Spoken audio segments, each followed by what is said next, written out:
de este libro. Dice, historias inconclusas.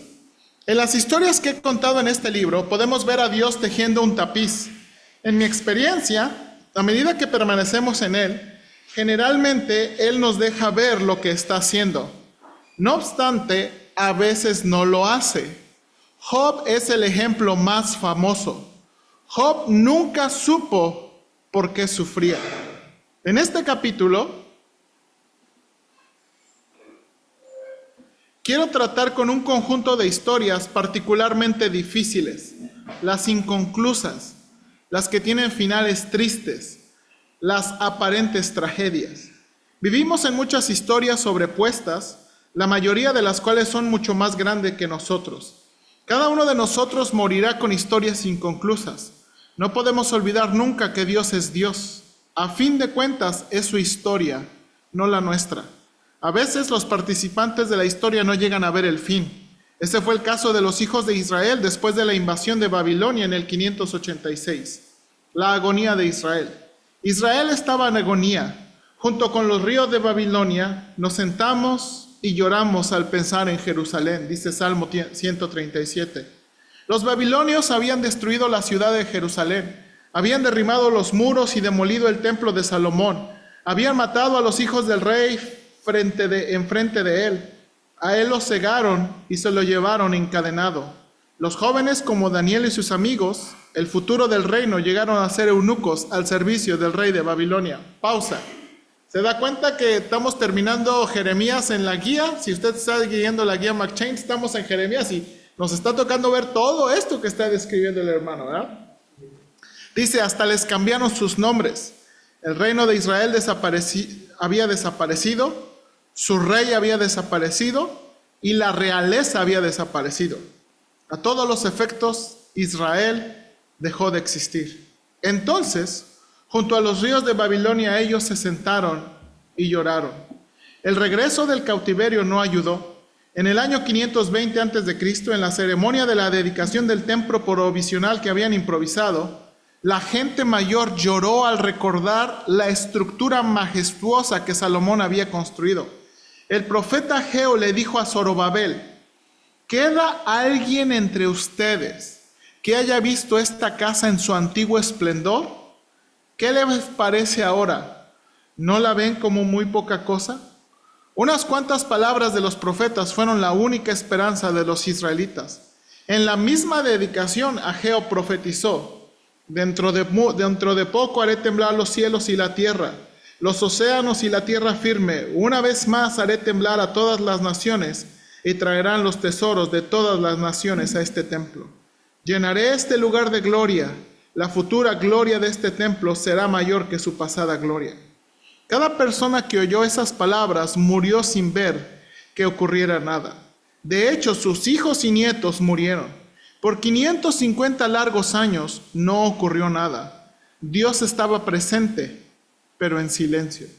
Sin embargo, los hijos de Israel no dejaron de esperar ni de orar. La escena inicial del Evangelio de Lucas es una reunión de oración. Cuando Zacarías entró al templo a quemar incienso, una gran multitud estaba afuera orando. ¿Qué hacía Dios? ¿Cómo había respondido sus oraciones? El tejido de Dios.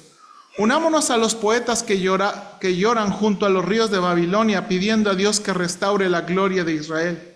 La respuesta de Dios a su oración por la restauración del templo y de Israel es abrumadora. ¿Qué le ocurrió a la nación de Israel?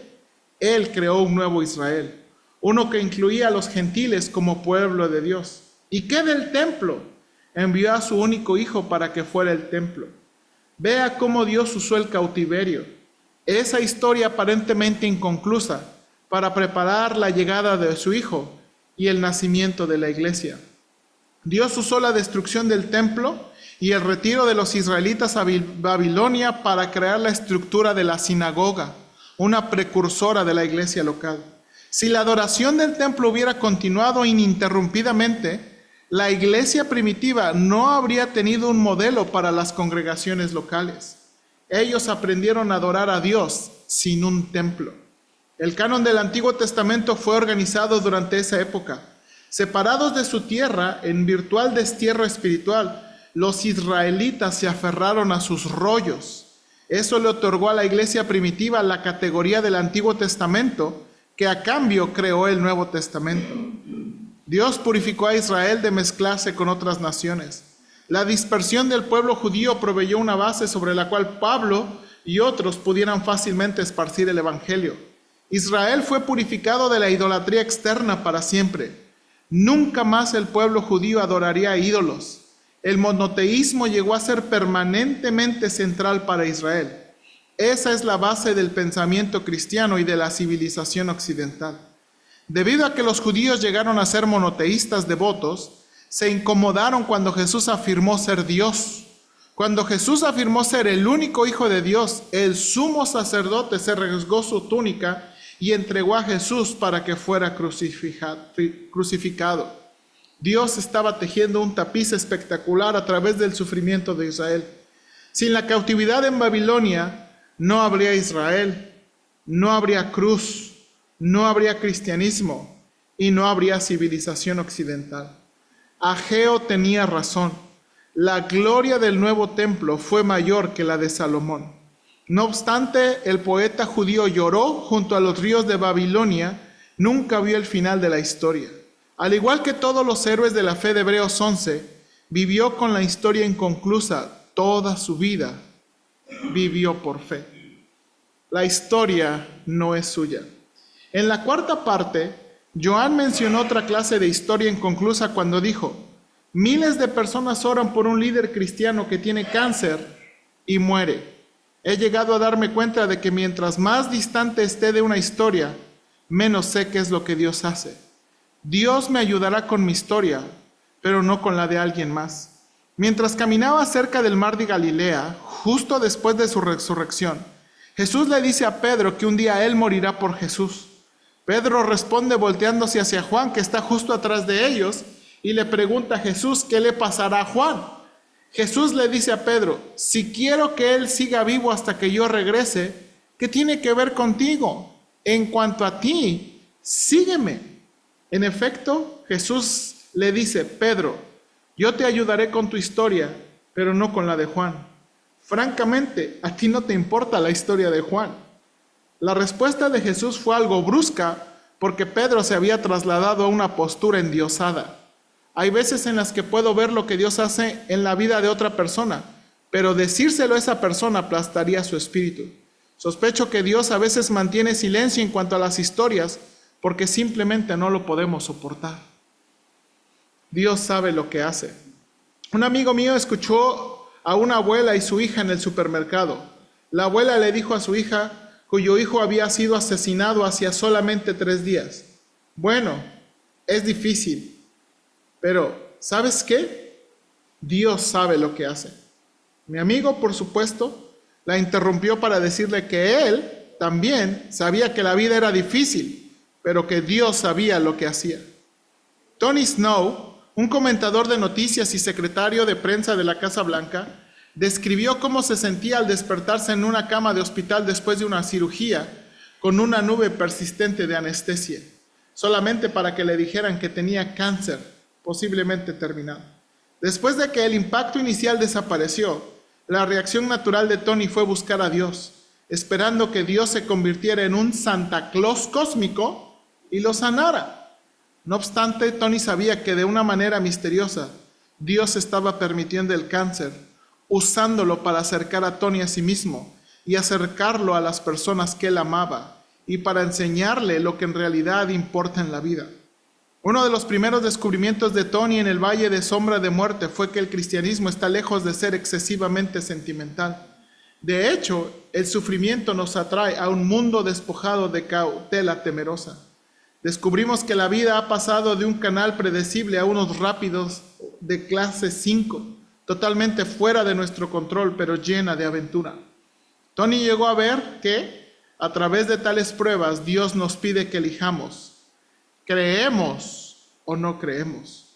¿Vamos a ser lo suficientemente valientes para amar? ¿Lo suficientemente atrevidos para servir? ¿Lo suficientemente humildes para someternos? ¿Y lo suficientemente fuertes para reconocer nuestras limitaciones? ¿Podemos renunciar Podemos renunciar nuestra preocupación por las cosas que no importan para que las podamos dedicar nuestros días restantes a las cosas que sí importan.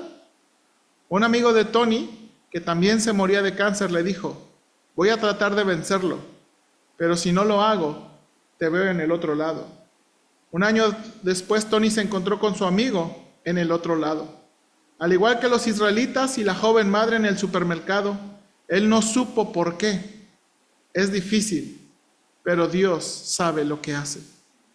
Ven pronto, Señor Jesús. La primera vez que llevé a Kim conmigo a una conferencia, una niñita se le acercó cuando terminábamos de cenar y le preguntó: ¿por qué no hablas? ¿Se acuerda? Para los que no saben la historia, ¿qué tiene Kim?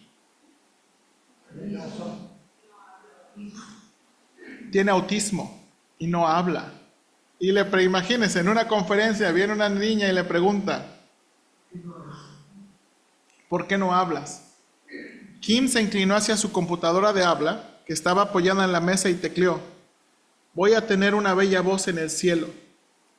Salimos con lágrimas en nuestros ojos. Algunas historias no se resuelven sino hasta en el cielo. Debido a Kim, Jill anhela el cielo. Ese deseo impregna su conversación. Jill no dice: es un bello día afuera. Dice: este sería un buen día para que Jesús vuelva. Todos pueden verlo. Jill quiere irse a casa. Vivir en historias inconclusas nos involucra en el acto final de Dios, el regreso de Jesús.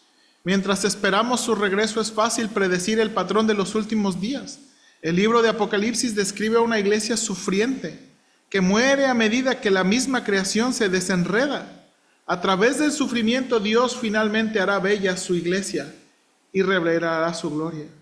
En el desierto, usted ve su gloria. En los últimos días, la novia será hecha bella, pura, a la espera de su amante. Ven pronto, Señor Jesús. Y ahí termina, hermanos, nuestro libro. Ahí termina nuestro libro. Ok, y hermanos, es cierto.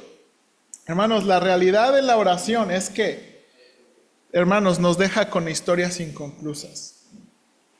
Hermanos, yo creo que usted ha conocido más que una persona que ha orado toda su vida y muere, y probablemente después de muerte ve su petición contestada. Y muchos mueren con historias inconclusas. Y lo importante aquí, hermanos, es entender que Dios es el Dios de la historia. Esta es su historia. Y Él está vivo y Él está ahí. Entonces, gracias a Dios. Gracias a Dios. Bien, hermanos, ¿algún comentario de este capítulo o algo que quiera de nuevo, algo que quiera compartirnos? Ahí todos los que tienen libro, algo, si usted quiere revisar algo en su libro que quiera compartirnos, algo que llamó su atención, este es el momento. ¿Alguien quisiera compartirnos algo que llamó su atención? Algo que impactó. Sí, hermana.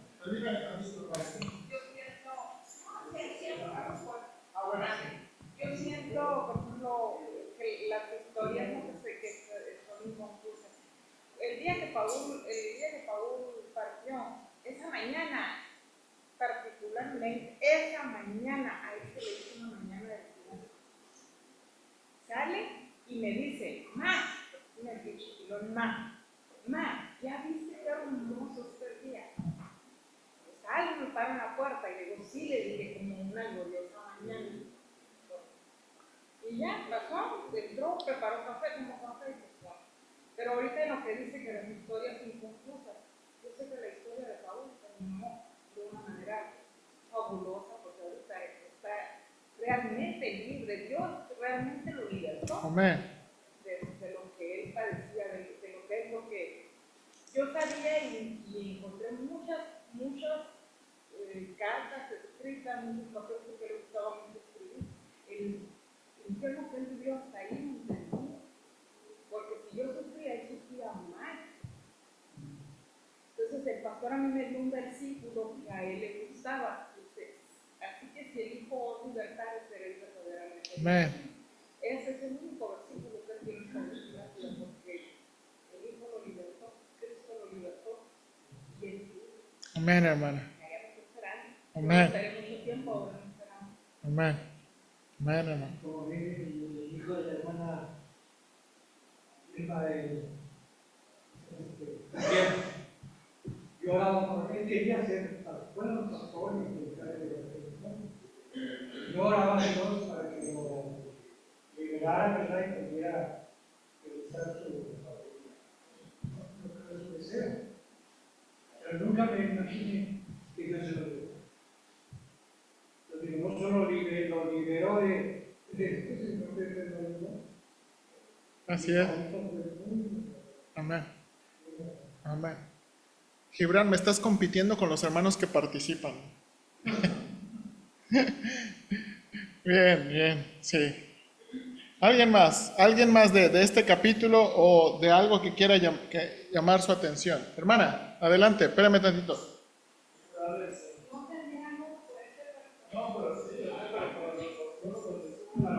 Ah,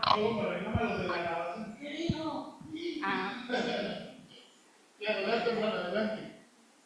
Cuando empecé a venir iban en el capítulo 21 de la oración no respondida, cómo entender patrones de la historia. Entonces eso a mí me impactó porque estaba pasando por un proceso, estuve un mes fuera de mi casa. Entonces a mí me impactó mucho cómo explica el hermano los procesos del desierto, de la negación, a mí me impactó también donde dice que, y usted también lo explicó, que muchas veces como cristianos le creemos a Dios, pero creemos en una fantasía. Y entonces eso a mí me aterrizó como madre, como esposa, como ama de hogar. O sea, de que yo no debo de vivir una fantasía queriéndole hacer manita de coche a Dios, de que quiero que se hagan así las cosas, sino que dice su palabra y como lo que estaba diciendo ahorita ahí, que posiblemente haya historias inconclusas, pero Dios sigue siendo Dios.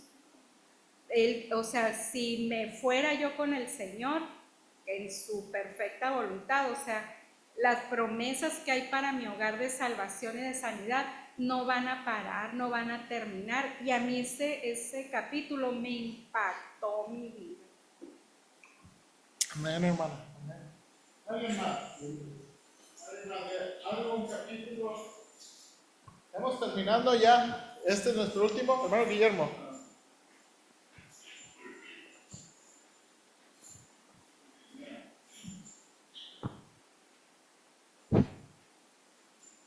Mira, a la página 248.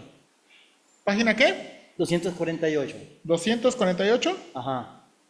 Dice, donde se equivocan los cristianos, que dice solamente palabra, equivocarse al no escuchar.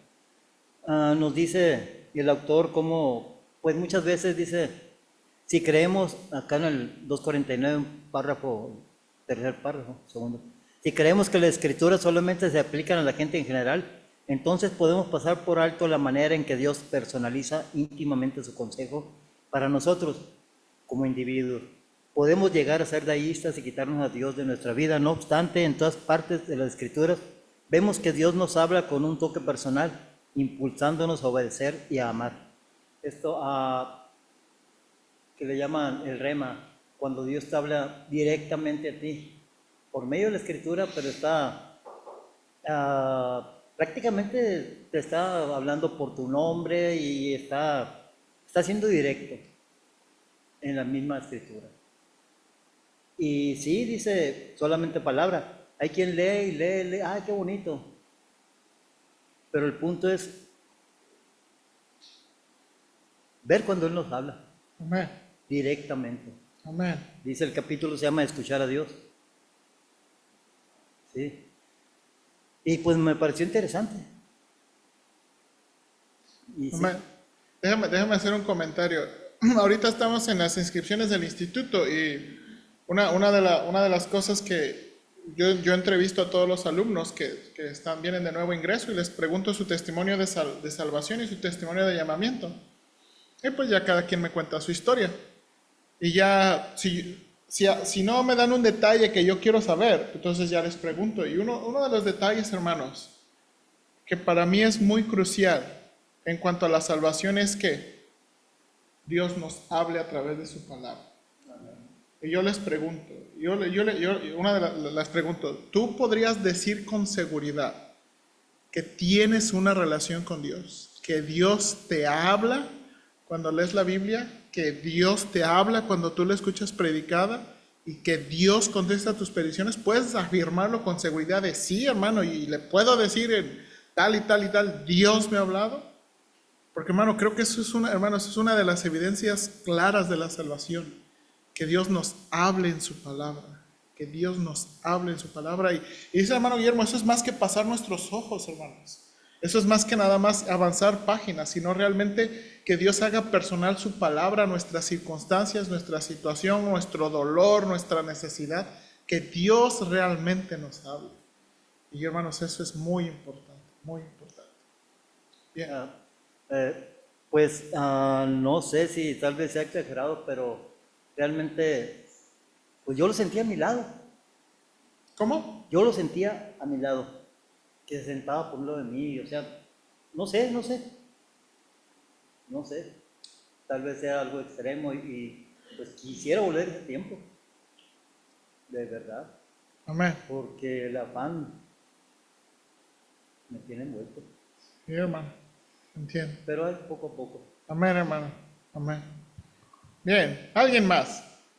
¿Alguien más? Si no, yo también tengo algo que compartir. Hubo a mí uno de los capítulos que me llamó mucho la atención. Hermano Oscar, adelante.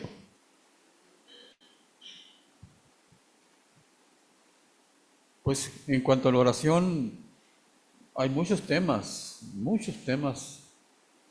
y sí es importante que la arma más grande que tenemos es precisamente la oración. Sin embargo, a través del tiempo, yo tengo algunos años ya de convertido, hemos batallado primeramente con el horario de la oración, a veces en la noche, a veces en la mañana. A veces cuando la situación es desesperante, pues todo el día anda uno recordando la petición y todo el día anda uno rogándole al Señor por la petición en especial. Pero el hecho de alargar la oración sin sentido, pues a veces yo le encuentro un poquito que no está muy correcto. ¿Por qué? Porque, pues como dice la palabra, muchas ocasiones uno pide y uno debe dar gracias por el milagro concedido, porque es la forma como actúa la fe. La fe tiene precisamente la evidencia de una seguridad por lo que estamos pidiendo. No sé las experiencias de cada uno de ustedes en cuanto a que el Señor te habla. Sí, yo tengo una experiencia personal, casi por lo general. A mí el Señor me habla en la madrugada. No es que me habla, sino que yo empiezo, siempre que, como costumbre de hace muchos años, siempre que yo despierto, lo primero que hago es darle gracias a Dios. Amén. Y en algunas ocasiones yo he sentido la necesidad de que, pues, ustedes saben perfectamente que Dios nos hizo para su alabanza.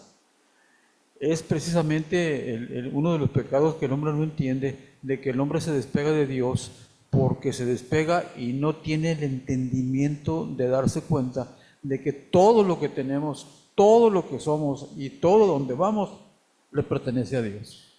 Y esa frialdad del hombre, por cuanto no comunicarse con Dios, pues es lógicamente lo que atrae para ellos a veces cosas muy malas, ¿no? Sin embargo, como dice Romanos, a los elegidos, ¿verdad? Y no sé si ustedes se sientan elegidos, yo sí me siento elegido, ¿no? No voy a hablar de predestinación ni nada, pero es muy importante que cuando uno se empieza a alejar un poquito, luego empieza a redarguir, no he leído la Biblia, no he leído la palabra, no he orado, y siempre está esa consigna hasta que no retomas de vuelta la costumbre, la manía, ¿verdad?, de comunicarte con Dios. Y sí es muy interesante porque a veces en esas pues yo tengo le digo a Rosa María, ¿cómo me hizo falta a mí un amigo en mi vida? ¿No? Tuve muchos amigos, pero amigos de parranda y amigos de pecado y amigos de todo lo que gusten y manden, ¿no? Pero sí tuve un amigo muy querido que hasta la fecha es muy amigo mío. Él fue pastor en Sinaloa, en Los Mochis. Él ya está retirado. La iglesia que él tenía, que fundó, la tiene uno de sus hijos. Otro de sus hijos está en Phoenix, en otra iglesia.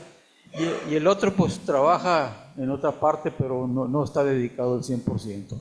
Y nos hablamos de tiempo en tiempo y a veces nos comunicamos nuestras inquietudes, los avances, porque no sé si ustedes dan cuenta, siempre tenemos algo nuevo para con Dios. Una situación especial. Oye, una de las grandes lecciones que yo hace poquito el Señor me dio, el Señor no solamente quiere mi alabanza, el Señor quiere que sea exactamente como Cristo. Amén. Ese es el mensaje de ser igual a Cristo, porque Dios, el Padre, amó a su Hijo.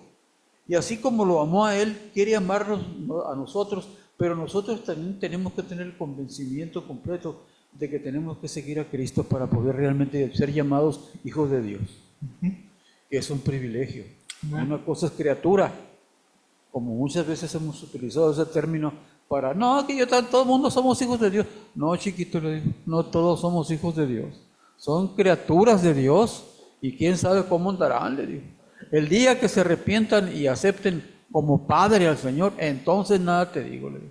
Pero sí es muy importante de que entendamos de que tenemos que imitar a Cristo. No vamos a hacer milagros como los hizo Él, ni vamos a ser crucificados, bueno, una que otra vez, ¿no? Pero sí es muy importante que tengamos la mansedumbre, la humildad, el humillarnos delante de Dios, que es lo que Él quiere. Pues, Amén, hermano. bendiciones. Amén. ¿Alguien más? Gibran. Yo no sé si yo libro con ustedes y todo, pero ahorita que leíste algo aquí, como que me llegó, porque yo lo he sentido, lo he visto en mi familia, pero no sé qué significa. Entonces dice, algunas historias no se resuelven sino hasta el cielo. Debido a quien anhela el cielo. Este deseo impregna su conversación. No dice, es un bello día afuera, dice, este día sería bueno para que Jesús vuelva. Todos pueden verlo. ¿Quién quiere irse a casa? Así me he sentido. No sé si ustedes alguna vez, como que no somos de aquí. Y como vemos el mundo que estamos viendo y está ladrando, no me gusta. Y aunque me veo así, pero por dentro, yo no me siento de eso. Amén. Exactamente. Y pues yo creo que te va a gustar el libro. Una de las razones, de nuevo, ¿se acuerda? Y no estamos diciendo que es malo tener una hija autista, pero todo lo que batallaron con ella les hace anhelar, hermanos, que un día eso acabará. ¿Se acuerda? Un día eso acabará. Y bueno, déjame compartir. A mí, hermanos, una de las cosas que desde el principio es capítulo 3, en mi Kindle, en el Kindle es página 20. Esta es una de las cosas que más me impactó del libro, ¿verdad? Déjame leerle, es un parrafito largo, pero dice: Jesús quiere que no finjamos cuando nos acercamos a Él en oración. En lugar de eso, frecuentemente tratamos de ser algo que no somos. Comenzamos concentrándonos en Dios, pero casi inmediatamente nuestra mente divaga en muchas direcciones distintas. Los problemas del día se llevan nuestra resolución bien intencionada de ser espirituales. Nos damos una reprimenda espiritual y lo intentamos de nuevo. ¿Le ha tocado? Hey, Josué, estás orando, deja de pensar en eso. Pero la vida desplaza nuestra oración. Sabemos que se supone que la oración no debe ser así, por lo que nos rendimos con desesperación. Mejor sería que lográramos hacer algo. ¿Cuál es el problema? Tratamos de ser espirituales, de hacerlo bien. Sabemos que no necesitamos enmendar nuestros errores para llegar a ser cristianos, pero cuando se trata de la oración olvidamos eso.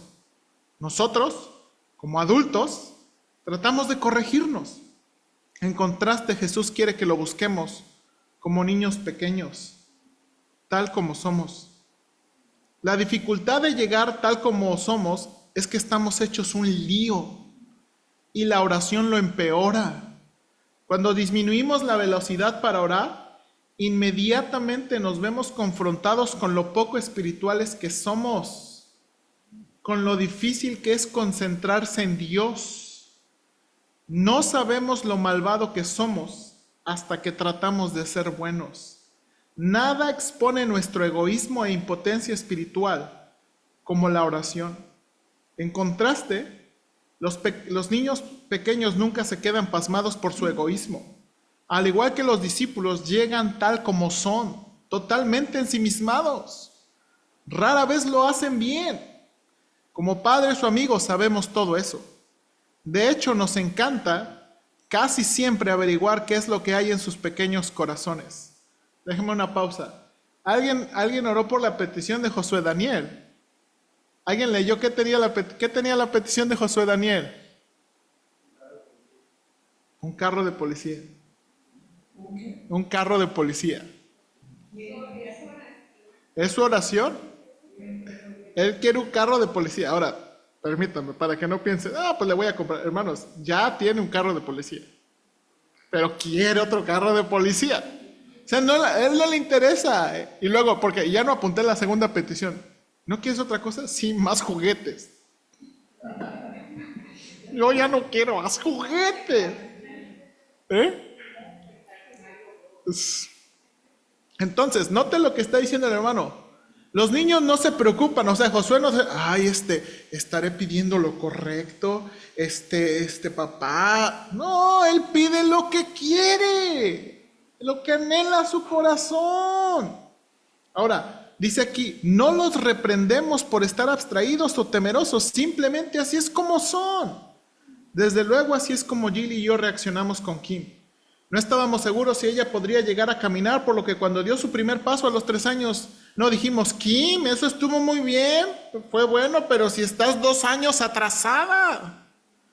Tiene que hacer mucho para poner al día, como caminar largas distancias, ya no digamos correr, saltar, brincar. No criticamos lo hecha un lío, lo atrasada que estaba aquí. ¿Qué fue lo que hicimos? Gritamos, dimos alaridos, saltamos de alegría. La familia llegó corriendo a averiguar qué había pasado. Aparecieron las cámaras y Kim repitió su triunfo. Fue asombroso. Esto no es solamente una observación casual de cómo reaccionan los padres ante los niños pequeños. Este es el Evangelio, el corazón acogedor de Dios. Dios también nos ovaciona cuando llegamos a Él con nuestras oraciones tambaleantes e indecisas. Jesús no dice, vengan a mí todos los que han aprendido a concentrarse en la oración, cuyas mentes ya no divagan, y yo les daré descanso. No, Jesús abre sus brazos a sus niños necesitados y dice, ven a mí, todos los que estáis cansados y cargados, y yo os haré descansar. El criterio para llegar a Jesús es el cansancio. Venga abrumado por la vida, venga con su mente que divaga, venga con su lío. Y hermanos, muchas cosas, pero esta es una de las que más me impactó del libro. Porque esta era mi condición, o esta muchas veces es mi condición.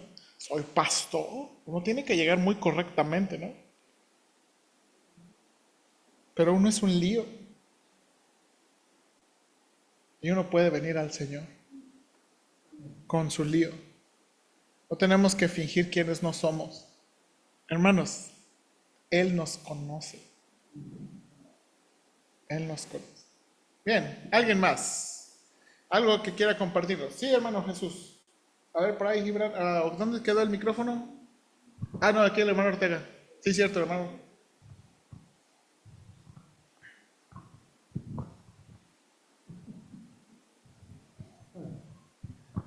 Buen día, hermanos. Buenas tardes. Referente a mí también desde el principio, al momento de leer el libro, es lo que el Señor me dio a entender, que tenemos un sistema, nos han inculcado un sistema de oración, un régimen, o así se hace para que Dios te conteste. Y aquí, con base al libro, he aprendido que no es así. O sea, Dios quiere lo más natural posible de nosotros. Dios quiere lo más eficiente que podamos ser, pero también quiere que nosotros seamos, como decía usted ahorita, sinceros y que lleguemos con la carga en nuestro corazón, no con un método, porque al menos eso me pasó, eso se lo enseñé a mis hijos, y le decía, este es el método que hemos aprendido y que parece que es el eficaz, ¿no? Pero pues doy gracias a Dios porque hay buenos hermanos que escriben libros como este, que nos ayudan a abrir un poco más los ojos y a través de ello conocer un poco más de Cristo. Amén. Amén. Sí, es cierto. Bien. ¿Alguien más? Bueno, sí.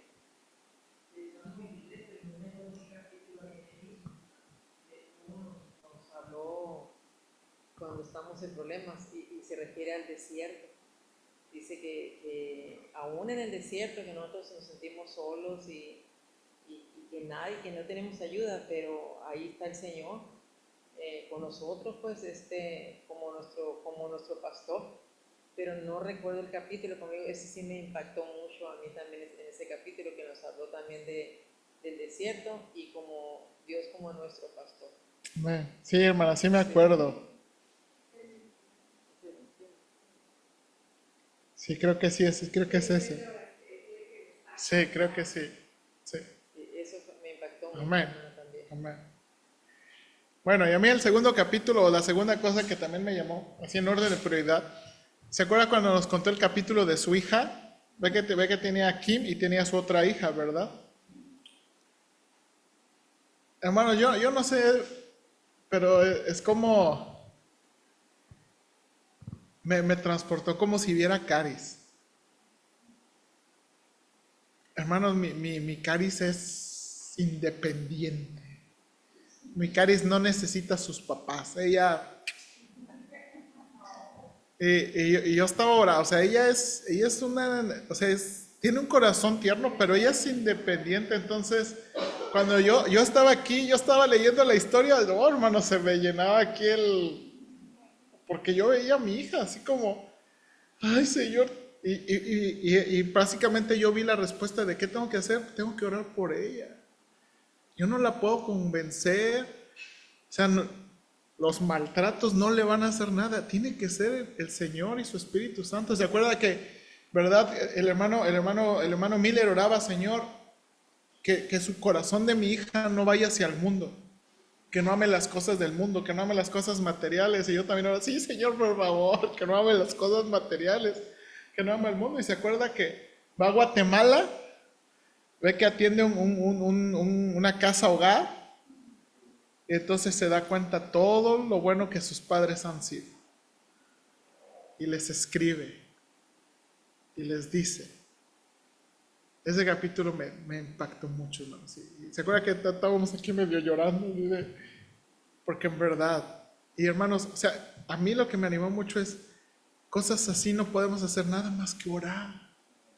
Orar. Orar. Pero realmente orar.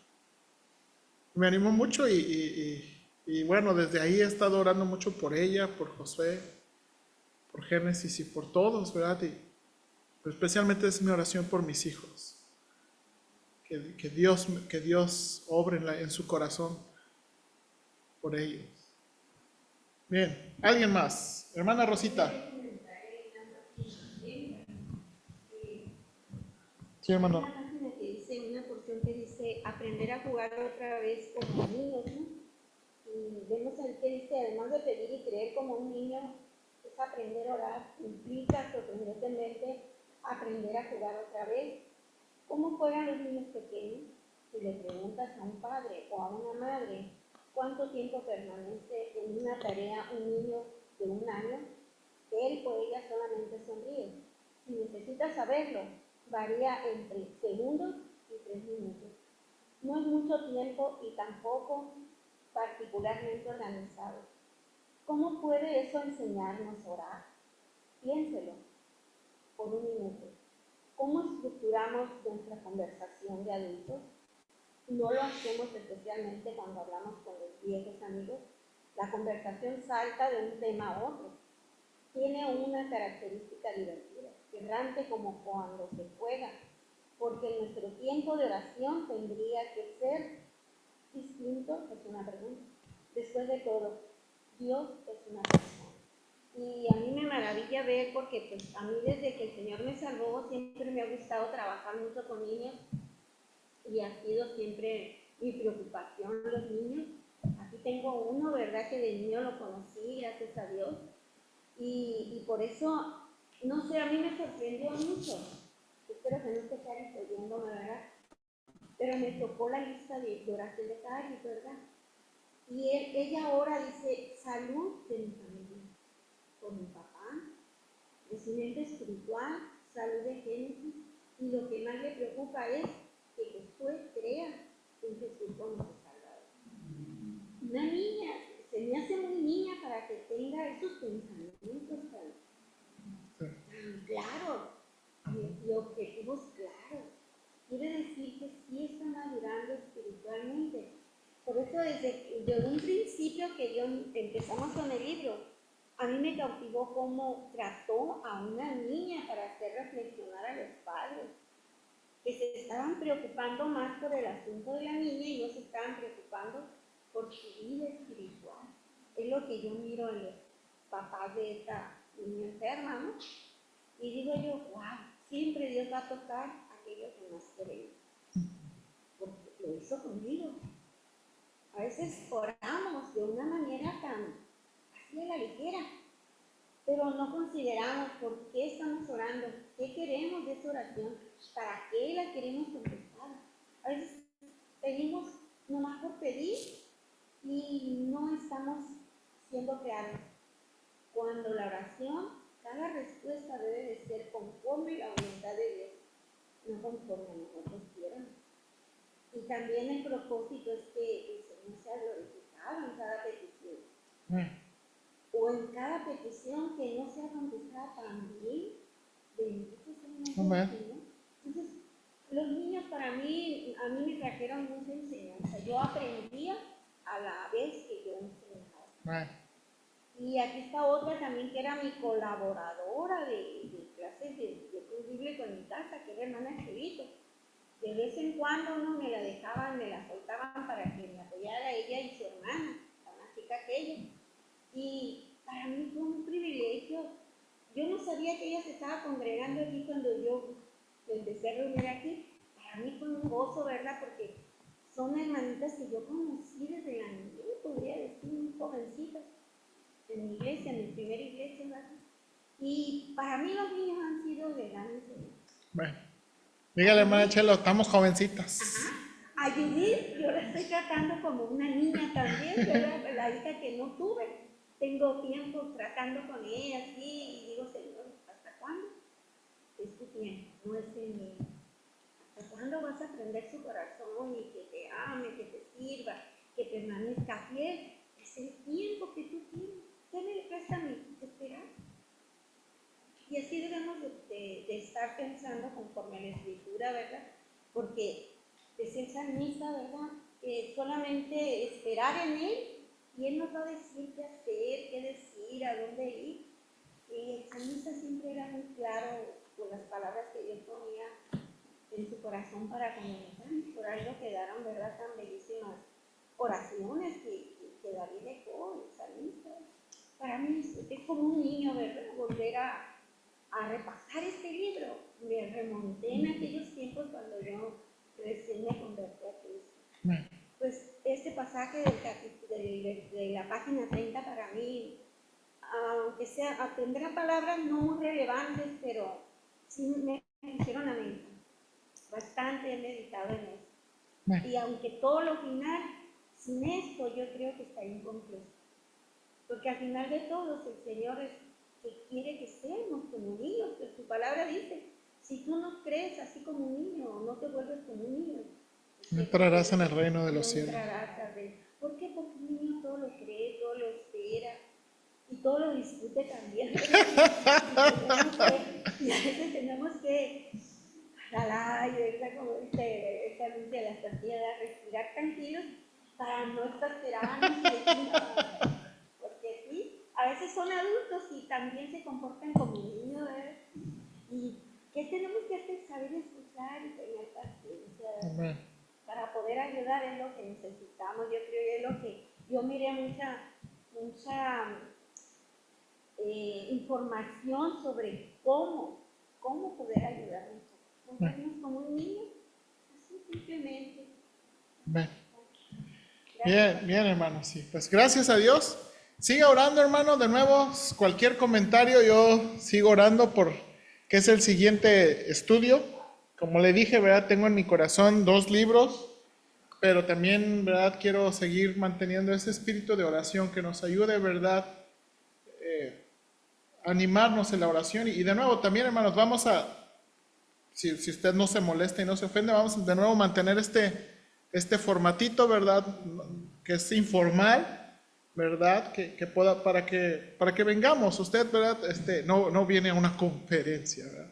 Venimos a orar, venimos a un estudio bíblico, venimos a pasar tiempecito, ¿verdad? Y juntos, que eso es lo importante, ¿verdad? Eso es lo importante. Entonces, pues vamos a orar, hermanos, y terminamos. Señor, te doy gracias. Gracias por el hermano Miller, gracias por su inversión. Y gracias porque tú usaste toda su vida con Kim y con sus hijas, su esposa, para encarnar en nosotros una gran lección sobre la vida de oración, Señor. Gracias, en verdad, para mí ha sido de mucha bendición el libro, muy ayudándome a quitar, Señor, como el hermano Jesús decía, muchas cosas que a veces aprendemos.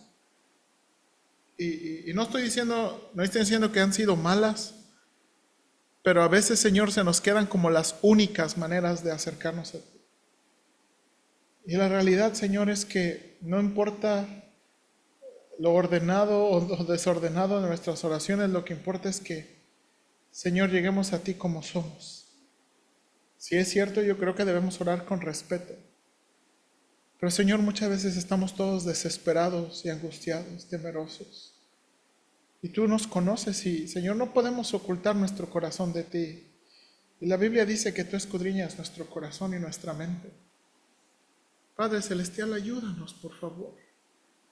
Señor, a veces no queremos orar, a veces somos flojos en orar, a veces nos distraímos, pero ayúdanos. Lo que muchas veces me pasa a mí, Señor, es que mi mente divaga en las responsabilidades o termino diciendo cosas, me escucho y digo, ¿a poco yo pedí eso? Y a veces Señor, a veces me encuentro sin palabras para poder orar y ayúdame, Señor, por favor. Ayúdanos también, uno de los últimos capítulos que leímos es que a veces simplemente tenemos que estar delante de ti en silencio. Porque a veces no hay palabras para expresar todo lo que sentimos. Señor, ayúdanos, por favor. Ayuda a la iglesia y ayúdanos en verdad, anímanos, por favor. Contesta nuestras peticiones, como dijo la hermana Rosita, para tu gloria y en tu voluntad. Ayúdanos a hacer crecer nuestra fe, Padre. Tú eres un Dios vivo y real. Ayúdanos, por favor. Bendícenos, Señor, en el siguiente estudio. Tú sabes que he estado orando y en mi corazón está, verdad, varias cosas. Ayúdame, danos claridad. Yo te pido que uses a los hermanos para darme claridad. ¿Qué es lo que hemos de estar estudiando los miércoles de nuevo, impulsando este asunto de oración? Ayúdanos, Padre, por favor, y danos gracia. Te lo suplicamos de todo nuestro corazón. En Cristo Jesús. Amén.